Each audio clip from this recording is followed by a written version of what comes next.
Hello, everyone, and welcome to the Daily Roto NBA Daily Fantasy Preview Show. I'm Davis Maddock, joined by Christopher Pacheco. Gonna break down this six-game slate with a fair amount of news. Right before we went on air, Pacheco, the Detroit Pistons, they became our team of the night. Where So normally when a team rules out a bunch of guys, Fantasy Labs does that. They do the tweet with like, this is the players available on the roster, but you can't even do that for the Pistons because they play like 19 different dudes. We do know that we are going to be getting Killian Hayes and Mr. Beef Stew, Isaiah Stewart as GOAT plays today.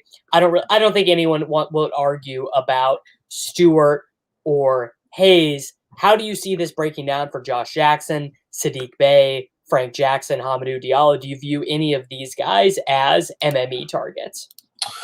Well, Diallo himself is questionable. Okay. So we're going to want to make sure that he's in there. But, you know, the good thing, Dave, is when you get these type of situations, at least from a fantasy perspective, in Detroit, is that, yeah, they don't play the 20 guys available, right? Because they just don't have that many available. So tonight, they should have right around 10, right around 10 or 11. And the 11th guy is kind of a scrub that they don't really play unless it's a blowout type of thing. So yeah. I mean, look, tonight is a potential blowout spot here, right? I mean, this is a Pistons team that's young, that's clearly tanking, and they're going up against the Spurs. The Spurs have obviously things to play for. Detroit doesn't.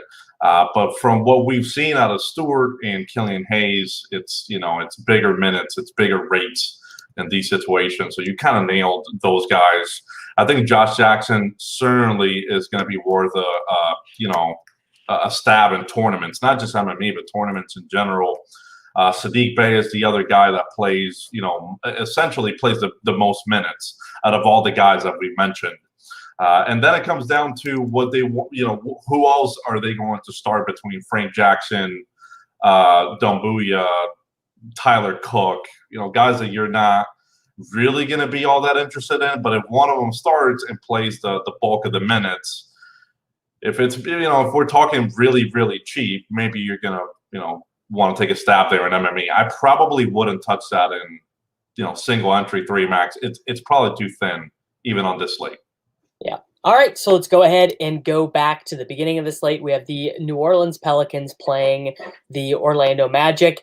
Even at this elevated price tag on DraftKings, Zion coming through as a big value. Should be no James Johnson in this one.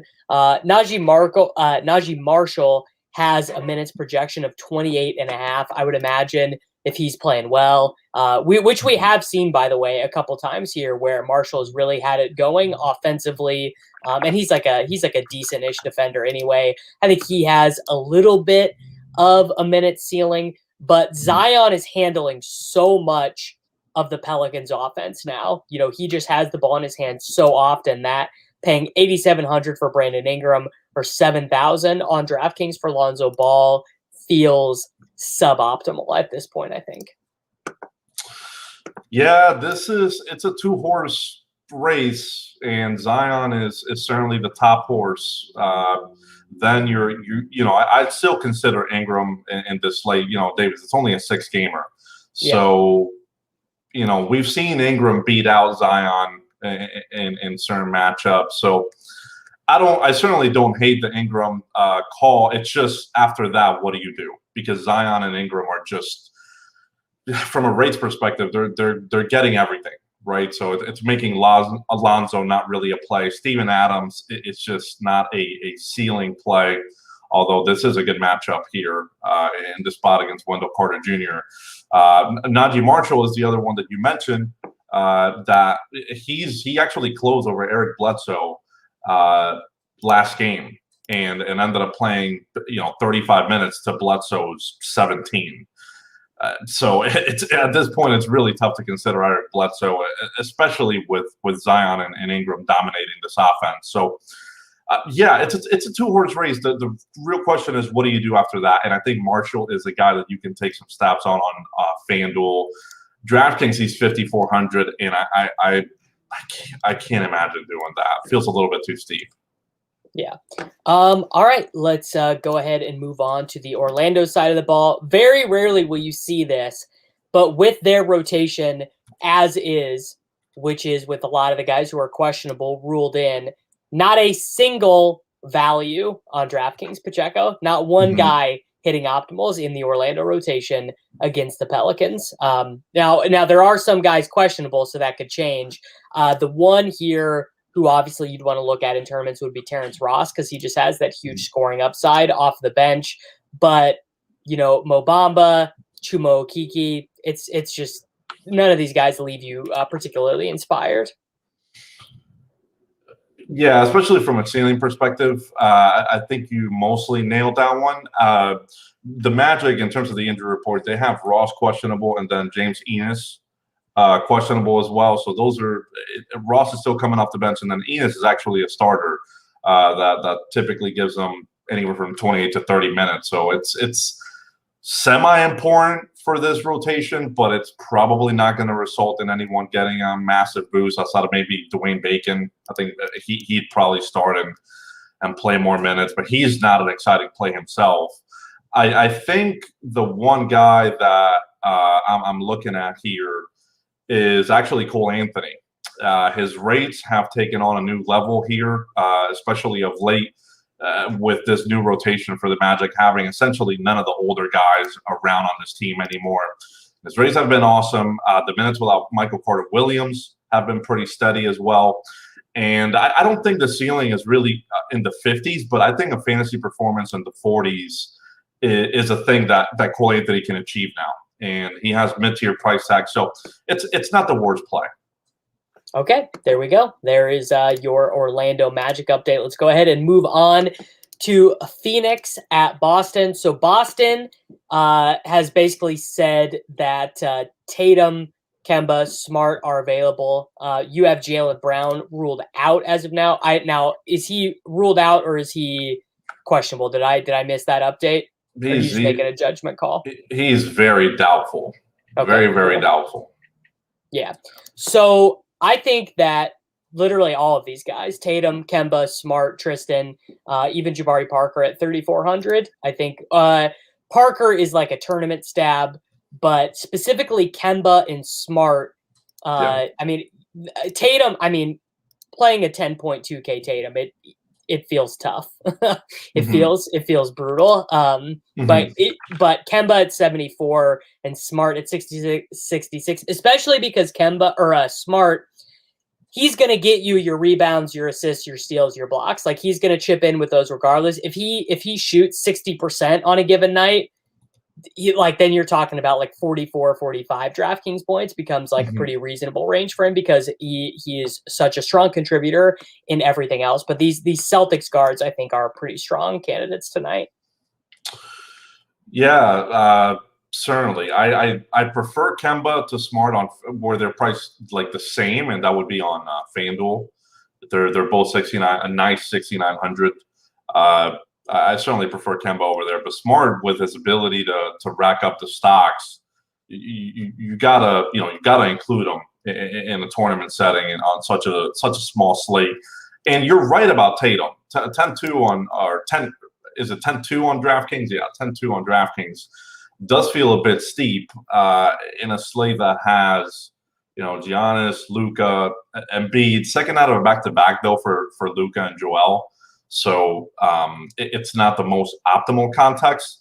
And then you have Zion against Orlando, just under 10K. Zion is pretty consistent, but he battles the same kind of issues that Tatum does.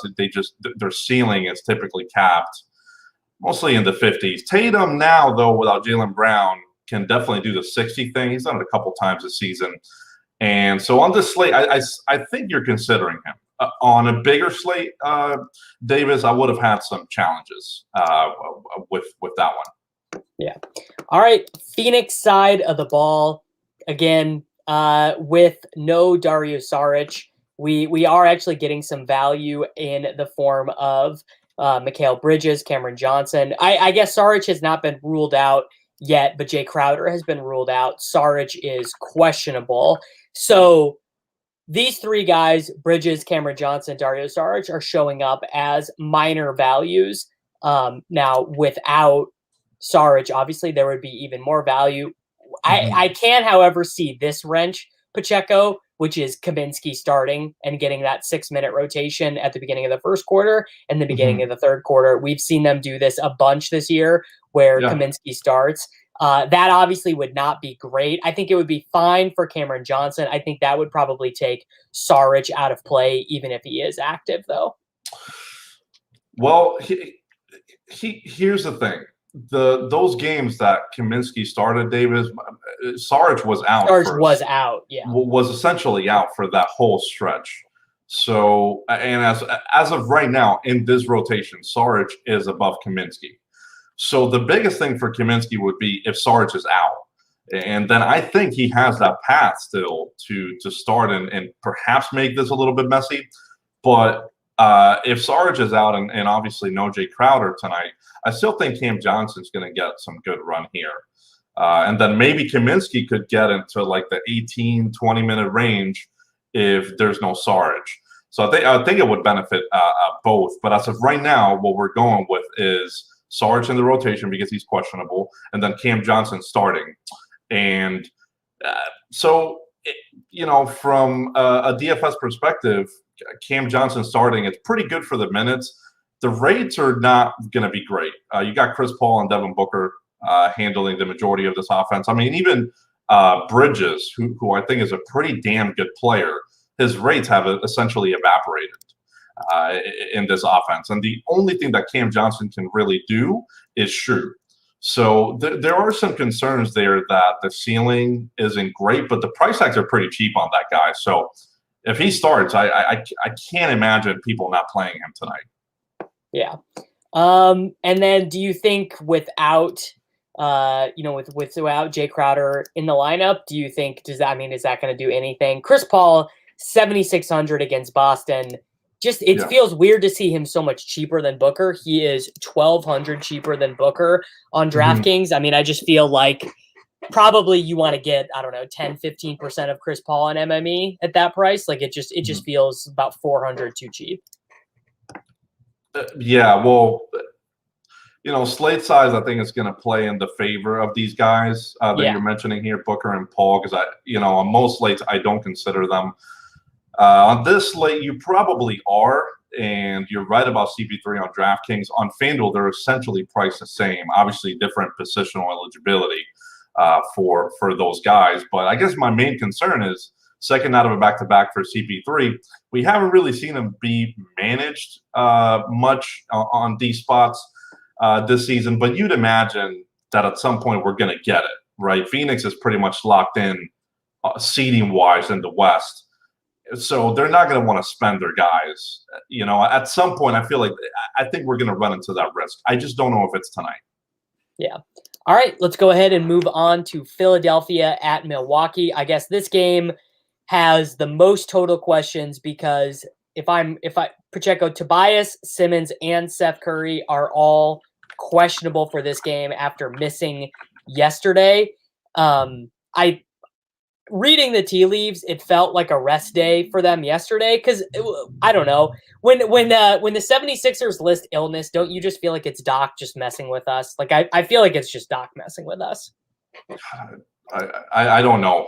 I really don't know. And yesterday was a little bit frustrating because it seemed like that dude knew that they weren't going to play, and he just waited until last second to tell us. And so that was pretty frustrating. But I think you're right. There's nothing major going on with these guys.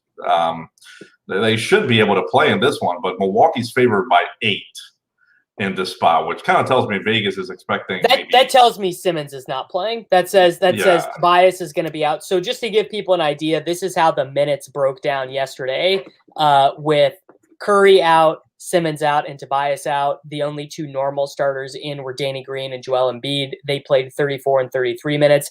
Thibault played 36 minutes.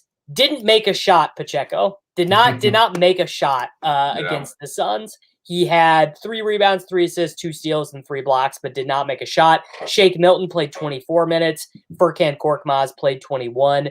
This is what is throwing a wrench in the rotation.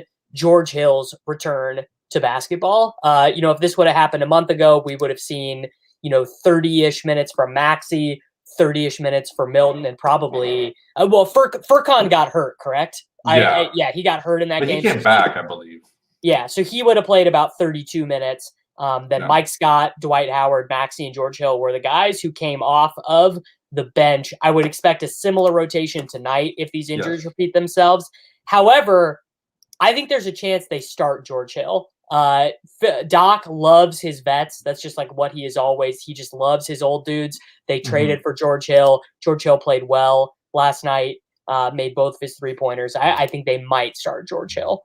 But it makes me hate Shake tonight, though, whereas normally I'd be all over him because if Shake is playing poorly, he's not going to get any minutes, which I think is what happened. Shake went 2 for 10 from the floor last night. Didn't just turn the ball over 4 times, so they just played George Hill instead. Well, and so you're right on that, and they also played a lot of Tyrese Maxey. That was the one that we did not see coming because Maxey just doesn't play that level of minutes in spots where those guys are out. Shake was the one that played the majority of those minutes in the past when he was healthy, but then Maxey played like 31 and a half yesterday because he was playing well. So, I'll give him that. And so now it feels like a little bit of a hot hand approach, right, Davis? And that's just – it's kind of difficult for DFS. Shake was the guy that we were all over yesterday, really disappointed. I think tonight maybe the crowd is off of him and he could have a good game. But that's really the only way he'll get the minutes that we were looking for yesterday, kind of high 20s, low 30s. It's going to have to be with a good game. So I would expect the same rotation, though, as you mentioned here, if all those guys are out. So from that perspective, we should get some continuity. Yeah. I would say Furk in general is my favorite one to play because he is not afraid to shoot. Furk will launch the 3-pointers, especially with Simmons out, which means he gets a couple extra possessions with the ball in his hands. But we are kind of burying the lead here. Joel Embiid, 35% usage rate projected with this lineup, and that's with Simmons in. Last night with Simmons out, Embiid took 23 shots, took 9 free throws, 17 rebounds, 4 assists, and the turnovers because Embiid is not a great passer. But Embiid is absolutely going to take as many shots as his body can handle tonight. And this was something I messed up last night. I played Jokic over Embiid, and just in retrospect, that it was just egregious decision-making by me. Well, it did get closer, didn't it, from a projection standpoint, because Embiid started projecting for essentially high 50s on DraftKings when all those dudes got ruled out. But it was also a little bit of a time crunch, Davis, because that game was the first one of the night, whereas Jokic played later.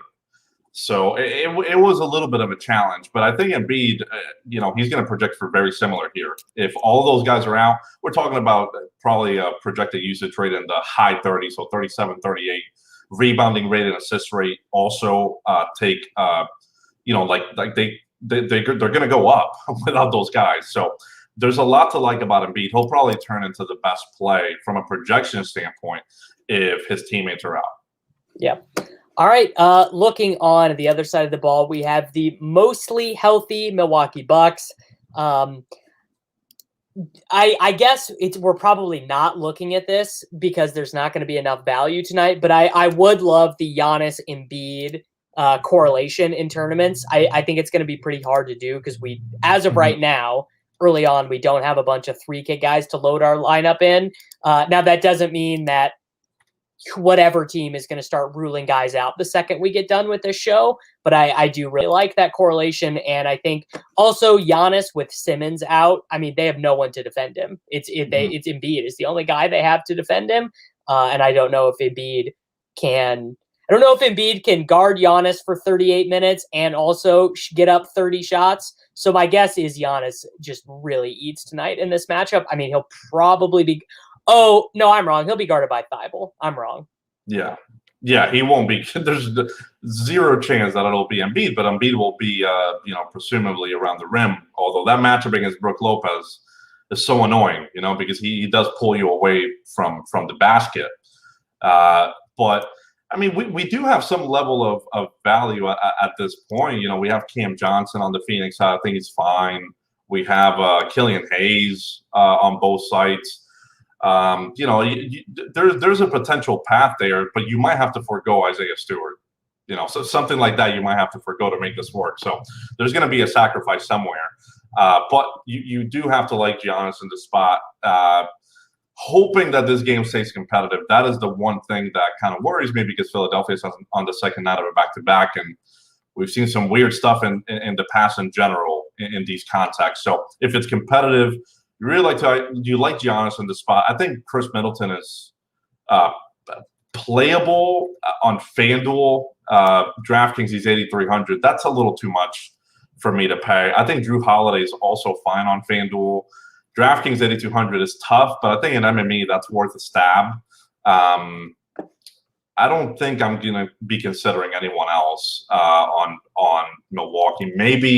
Maybe Dante at 5,400 on FanDuel, shooting guard eligible. I think that's fine, but I'm not doing it on DraftKings. Yeah. All right. Okay, let's move on to, I guess we've already covered Detroit. Do we feel good about any Spur? I guess Deontay is probably the one. I feel like I don't enjoy playing Deontay that much because him, getting 50 plus, it's so rare. He has done it so infrequently. They just play so many dudes, and they play so many dudes who are functional, right? Keldon Johnson, Drew Eubanks, Patty Mills, like they just play a bunch of dudes between 20 and 30 minutes, and they're all pretty good, and they all pretty much do their jobs. Like it just feels like we're so deep into the season, and I just don't ever remember. I mean, Drew Eubanks, the one night when they rested a bunch of guys, he went off, but I don't know. It's just they feel as if they're being projected properly, and they're not being projected as core plays.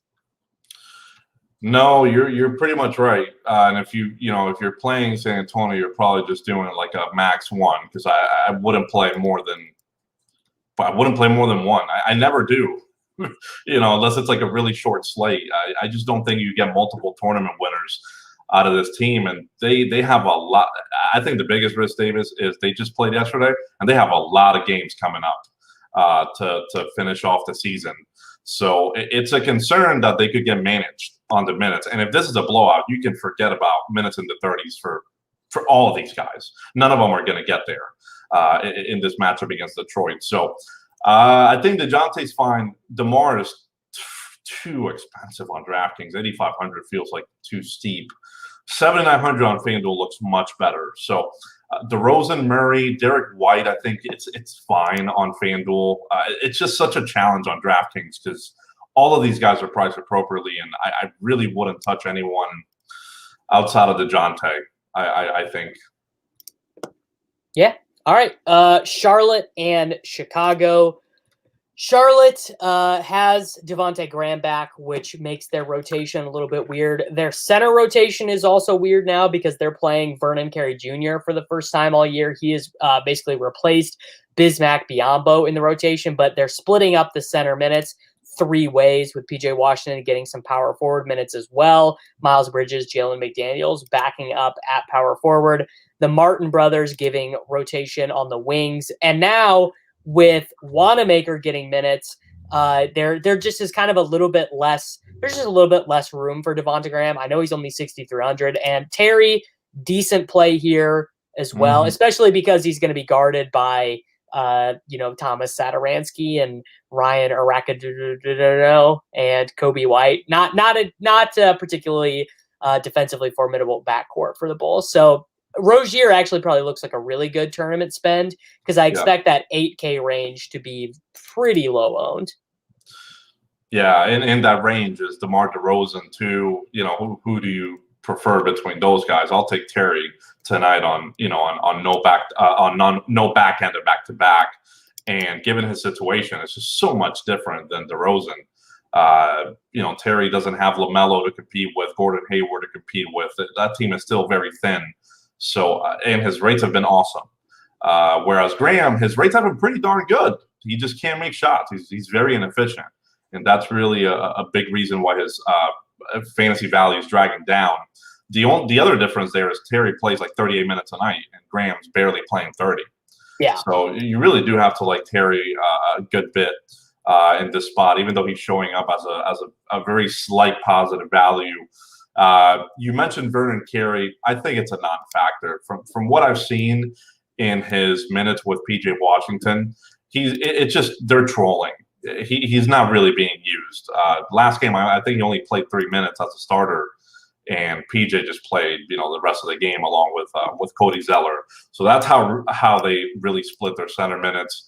So I'm not really into Carey. I don't think you can do that. And PJ himself, looking into his rates here lately, he's doing some scoring. So his usage rate has been pretty fine.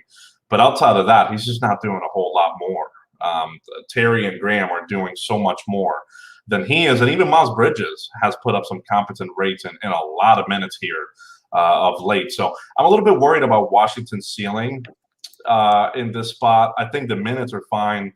I think the usage is fine. I'm worried about everything else. Yeah. All right, let's move over to the Bulls side of the ball. So Vucevic back up to being a 10K player now that Zach LaVine is not in the lineup. Kobe White, man, imagine if Kobe White was good. Imagine if he could make shots, because he has got the prime opportunity right now with no LaVine.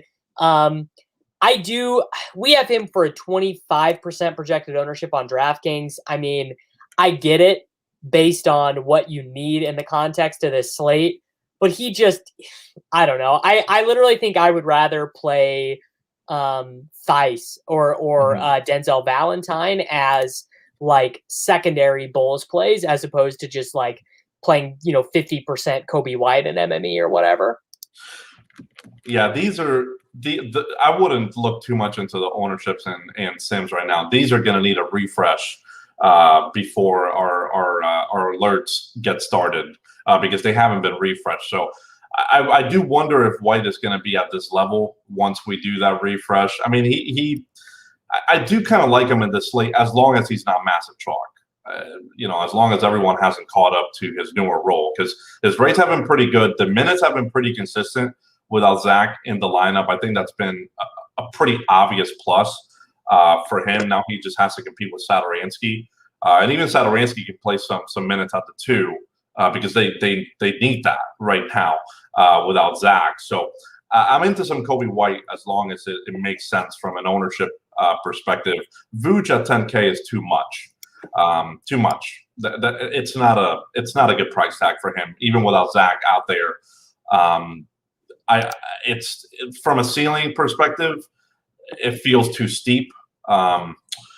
And after that, it's tough, man. I don't know if I can do Garrett Temple or Denzel Valentine. I mean, Valentine's 3,100. I think that's okay, but it feels really thin in this slate, Davis. These Chicago plays, outside of a couple of them.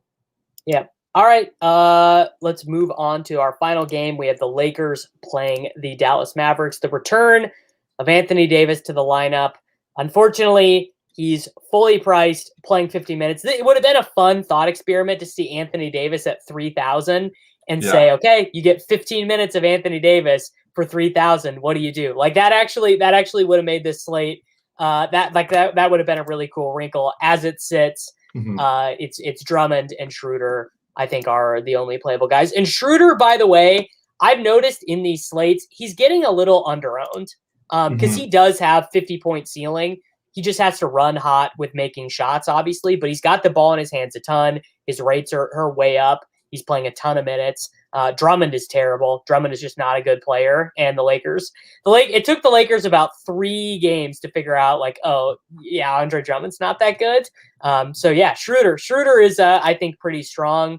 If I wanted to make one MME stab here, it would probably be Kuzma and just say, maybe Kuzma scores 30 or whatever. But with Anthony Davis back, and obviously I think his usage rate is going to be massive in those 15 minutes he does play, I'm not too high on any of the Lakers players other than Schroeder. Yeah, I do wish that Davis was like minimum price or something to really spice things up. Yeah, it would have been fun. It would have been fun. The one thing I'll say about Andre Drummond is that I really like the rates that I'm seeing from him here lately. The minutes aren't really getting to the 30s, but I do like the rates. So there's not really anything I can do to lower his projection, because I think everything that we're putting out there is pretty solid. And I think, he does have a chance for like high 20s, low 30s usage rate as well. It's just kind of happening randomly now. It's not really happening consistently. And obviously with Davis back and going to play more minutes at some point, that kind of usage rate is not going to be available as much. So it feels like you're getting to the final days here of playable Drummond in DFS potentially. You're right about Schroeder. I do like him a good bit in this slate. Don't love him, but I do like him. And then outside of that, yeah, I don't think you can do anything else. I think Harrell has a decent price tag on FanDuel at 4,900, but I just don't think he plays enough to really get there from a ceiling perspective. That's the one thing that worries me there. Yeah. All right. Closing it off here with the Dallas Mavericks. Luka priced all the way up. I'm not really that into playing him tonight. Looks like Maxi Kleber is probably not going to play, so we should get Dwight Powell starting. He is 3,300. Yeah. Or I mean, Willie Cauley-Stein hasn't started in a while. What are we thinking about Dwight Powell at 3,300? Does this give Kristaps 35 minutes instead of 33? They also, I guess, could start Kristaps at center. They don't love to do that. This is a pretty important game for seeding purposes, though. So I guess that is like, these guys are in direct competition with each other at the 4, 5, 6, 7 spot. So this is a pretty big game for both teams. So I guess you could just say the starters are going to play an extra couple or minute or two. I don't know. I just the Mavs are mostly fully priced. The Mavs are mostly fully priced. And I think the other challenge is second out of a back-to-back in a game yesterday where they essentially Kristaps played normal minutes. Luka played like 33, didn't he? So he didn't really play normal minutes. But regardless of how you want to slice it, like it's a second out of a back-to-back. It's not easy for these guys, especially at this point of the season where they've played so many games here. So that gives me a little bit of pause. But you mentioned the big playoff kind of implications here. Portland keeps sliding. I think Dallas definitely has, enough of like merit to go out there and win this game, and especially without LeBron for the Lakers. And they're at home. So, there's some clear positives there for them. As long as they get the regular minutes, Davis, I think, Kristaps on DraftKings is too much. That's too much. FanDuel, 8,300 power forward eligible. You can do. Luka, I don't know why his price tag keeps coming up. I'm so confused. If anything, it has to come down some. Yeah. This matchup against the Lakers is not easy. So you're right. He doesn't look like that premium spend that we used to talk about, like with Luka. He doesn't look like that anymore. He's not doing the 70, 80 very often. Yeah. All right, man. Well, that should do it for the slate. Any other specific tournament related notes or any things like that? Any specific angles you are wanting to get out there to the folks? Well, I would say San Antonio. I have some question marks about that. Looking at their injury report, they essentially already, I think they already gave it to us. Yeah, and it's just Trey Lyles out. They do have to win games because they're in the playoff hunt for sure. Yeah, but I feel like DeJounte could rest or DeMar could rest. They did this very recently. So I don't know how much I trust that, and I don't know how much I trust for them to give it to us before 6. So then even in the next injury report, we might not get it. I'd keep a close eye out on that because I think that if one of DeJounte or DeMar or someone like that is out, that would make the Spurs way more interesting. And in the slate, Davis, we really barely have any other news that we're waiting for. So the San Antonio stuff looks like it could be a slate shifter for sure, and I'm not sure that we're going to get that at 5:30. Yeah, I think that you are probably correct about that. So always a little bit of value in keeping spots open if you are a single entry free max grinder for sure. It could turn. The other thing about that is that it could turn into a little bit of a game stack, and the slate size being 6 games, it kind of calls for a potential game stack to kind of win it. Whereas on a slate like yesterday where it's 12 games, I would not have set that. 6 games looks way more manageable, and if we get a little bit more value out of San Antonio, we already have value on the Detroit side. So as long as it happens late, I think that game stack could look pretty good. Yeah, I think you're right about that. All right, everyone, that's going to do it for us here today on the Daily Roto NBA Daily Fantasy Show. We wish you all the luck in tonight's slate.